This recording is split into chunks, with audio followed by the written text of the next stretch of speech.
से सामान्य व्यक्ति का ज्यादा ताल्लुक हो, वही इशू कोर इशू होते हैं। नेता इशू नहीं बना सकते, इशू जनता के बीच से आता है, चुनाव उस पर आकर टिकता है।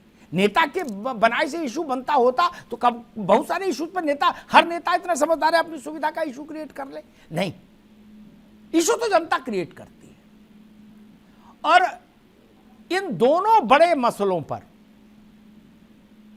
100% कमिटमेंट वाली डिवीजन है दोनों तरफ। वो कोई योजना परियोजना नहीं मानने को तैयार किसान, कोई आंकड़ा सुनने को तैयार नहीं, गाय हम के ऊपर श्रद्धा का कोई आख्यान सुनने को तैयार नहीं। वो या तो छाती पीट रहा है या गाली दे रहा। ये बात भाजपा को समझनी चाहिए। आज से 2 साल पहले इस विषय पर मैंने एक बार चर्चा की, तब भाजपा की समझ ये थी उत्तर प्रदेश में कि अग्निहोत्री जी ऐसा कोई विषय ही नहीं है। क्या यही अंतर है नरेंद्र मोदी में, वो यहां रहते नहीं, और मेरे ख्याल से खेत में तो कभी गए भी नहीं यहां के उत्तर प्रदेश के। लेकिन आए तो वो समझ गया कि मसला कहां है, नब्ज देखी और वो समझ गया बुखार कहां है, भैया इसका इलाज करो, नहीं तो ये टाइफाइड हो जाएगा। किया ना, इसलिए स्वीकार कर लेना चाहिए। और मैं जनता से जुड़े मसलों पर टिप्पणी करते समय सारे राजनेताओं को बहुत संयमित होना चाहिए। जो पहले से दुखी है या पहले से गुस्सा है, दोनों बातें जनता में, वो आपकी टिप्पणी से और तो नहीं भड़क जाएगा, ये ख्याल रखिए। चाहे भाजपा करे और चाहे सपा करे और चाहे कांग्रेस बोले, फिर उसको तो जनता और ज्यादा खदेड़ती है। उसको लगता है कि आप मेरा उपहास कर रहे। और वैसे ही मैं कहूंगा, इस अनाज ने भी, जो बटा है राशन, इसने भी जमीन पर चमत्कार पैदा किया है। अन्ना पशु ने भी चमत्कार पैदा किया और राशन ने भी चमत्कार पैदा किया। और जीवन जिस चीज से धारण हो जाए, वो चीज अपने में बड़ी हो जाती है, समझना चाहिए। उससे बड़ा फिर और क्या। जब आदमी यही कह रहा है कि हम तो मर ही जाते भैया, मैं भावुक हो गया उसको सुन के।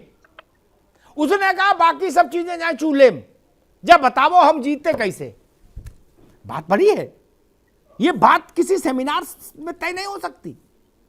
ये लोक की पीड़ा है, जन की पीड़ा है। और शायद इसीलिए समाजवादी पार्टी ने बिना देर किए अखिलेश यादव ने मंच से इस बात की घोषणा कर दी कि बोले जी 3 महीने 2 महीने 1 साल 2 साल 3, इसमें मत उलझो टाइम टेबल में, सीधे कहो शपथ ग्रहण से आखिरी दिन तक टोटल 5 साल विद देशी घी एंड मस्टर्ड ऑयल।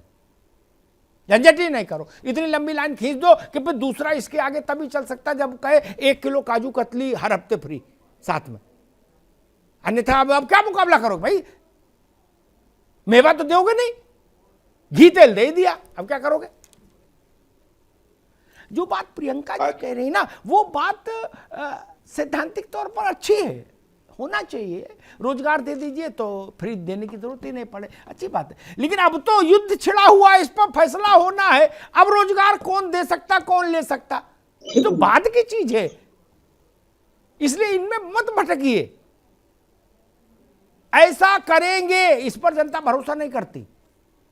जनता कहती भैया जो दिख रहा है वही ठीक, अंधा तब पतियाए जब कौरी भर पाए।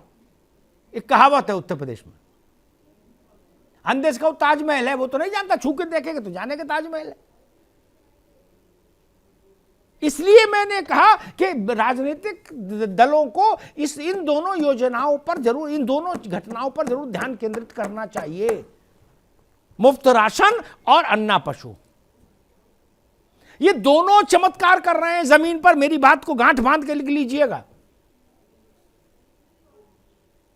और दोनों के पास प्रतिबद्ध जनता है। वो लाठी लिए हाथ में, इधर वाला उधर पहुंच गया तो लाठी खाए, और उधर वाला इधर आ जाए तो लाठी खाए। सीधा डिवीजन है। और एक बात मैं कहूंगा अपार्ट फ्रॉम पॉलिटिक्स, आनंद ने जो बातें कही ना, कि भाई ठीक है, गाय नहीं कटनी चाहिए हिंदुस्तान भर में, ये मैं भी मानता हूं। और एक राष्ट्रीय कानून नेहरू जी के समय में क्यों नहीं बना, मैं इसी पर बड़ा क्षुब्ध रहता हूं। जिस देश में गौरक्षा के लिए आंदोलन करना पड़ जाए, साधु संत मारे जाएं संसद के गेट नंबर 1 के बाहर, उससे ज्यादा बीभत्स क्या हो सकता है। लेकिन हां, मैं ये बात भी कहूंगा, धार्मिक आस्था सिर माथे, लेकिन जब बुभेक्षितम किम न करोति पापम, आनंद जी, जो भूखा है वो धर्म धारण नहीं कर सकता ना, उसको खाने को नहीं, गाय को भी खिलाए और बैल को भी खिलाए, कहां से खिलाए? और बैल का करे क्या? बैल का करे क्या? कोई तो रास्ता निकालना होगा ना। कटने नहीं जाएगा, अच्छी बात है, नहीं जाना चाहिए। फिर करे क्या बैल? बैल क्या करे और बैल पालने वाला क्या करे? दोनों को उत्तर देना होगा ना फिर हुकूमत को। मैं एक रास्ता बताता हूं, करना ना करना आप लोगों पर है। क्या ऐसा संभव है? विद्वान लोग इस पर रोशनी डालेंगे। मेरे दिमाग में आ गया तो मैं बोले दे रहा हूं। मैं कोई तकनीकी व्यक्ति नहीं हूं। क्या ऐसा संभव है कि बैल से ऊर्जा पैदा की जाए और उस ऊर्जा का संग्रह किया जाए और उसके बाद वह ऊर्जा वितरित की जाए, बिजली? अगर ऐसा कोई मैकेनिज्म हम डेवलप कर पाए जिसमें बहुत ज्यादा लागत भी ना हो, तो वो चीज फिर लाभ की हो जाएगी। इन बातों में कुछ नहीं रखा, गोबर से इनकम होने लगी, ये सब बातें हास्यास्पद हो जाती हैं। क्या? अरे कितना खाने को उसको दोगे, कितना वो गोबर करेगा? और कौन खरीदने आ रहा है? छोटे मोटे राज्यों में सब काम हो सकते हैं, उत्तर प्रदेश सब बातें नहीं। मैं एक और थोड़ी भद्दी बात कह सकता था, अरे खाएगा तब ना सुबह कुछ करेगा, खाने को मिल नहीं रहा। नहीं, ये सब नहीं। क्या ऐसी कोई कार्य, ऐसी कोई विधि हो सकती है? अगर हो सकती है ठीक, बाकी बैल का उपयोगिता जब तक आप सिद्ध नहीं करेंगे, नहीं बताएंगे, भारत उत्तर प्रदेश के ग्रामीण अंचल को समस्या रहेगी। बैल जन्मा, क्या करे किसान? क्या करे उसका? अब रहट है नहीं, कोल्लू है नहीं, क्या करे? बैलगाड़ी चलती नहीं, क्या करे? सिवाय छोड़ने के अलावा क्या करे? और ये जो टैग वाली बात बताई, जियो टैगिंग वाली, मैं आंखों देखिए बता रहा हूं आनंद, है ना? जियो टैगिंग वाले सांड और गाय खेतों में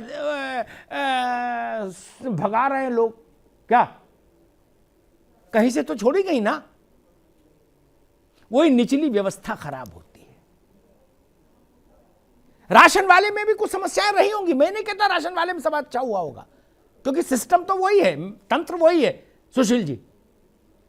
लेकिन फिर भी राशन वाले ने इस देश के बृहत्तर समाज को छुआ है उस योजना ने, और सबसे बड़े आपातकाल में, सबसे बड़े संकट काल में छुआ है।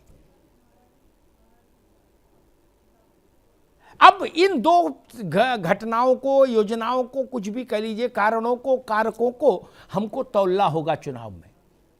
और उत्तर प्रदेश अब जहां चुनाव में जा रहा है, 5वां, 6वां और 7वां चरण, वहां गरीबी ज्यादा है।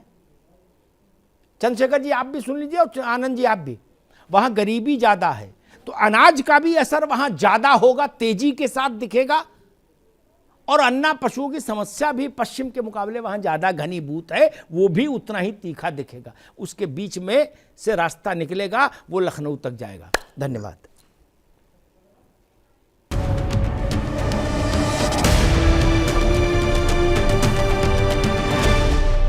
अब उत्तर चाहिए, ब्रॉट यू बाय केसरी मरहम एवं तैलम, वर्षों से दर्द पे सबसे ज्यादा असरदार, and Prayag PTMT bath fittings and accessories, quality बेमिसाल, लिख के ले लो।